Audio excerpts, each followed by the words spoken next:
మనల్ని అర్థం చేసుకోవాలనే తపన. మనని ఇతరులు అర్థం చేసుకోవాలనే కోరిక మానవులందరిలో ఇతర కోరికల కన్నా ఎక్కువగా ఉంటుంది. మనల్ని అందరూ విని గౌరవించి మన చేత ప్రభావితులు కావాలని అనుకుంటాం. ఇట్లా ప్రభావితం చేయటానికి కీలకమైనది భావప్రసారం అని భావిస్తాం.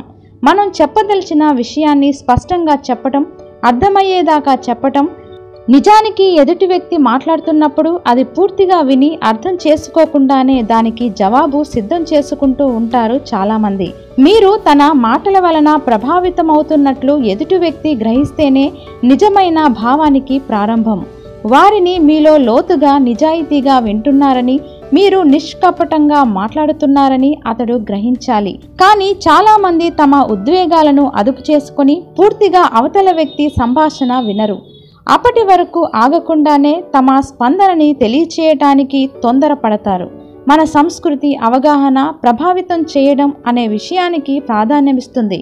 అయితే మాట్లాడే, వినే వారిలో ఎవరో ఒకరికి నిబద్ధత, నిజాయితీ ఉంటే పరస్పర అవగాహన కలిగి ప్రభావితం చేయడం సాధ్యమవుతుంది.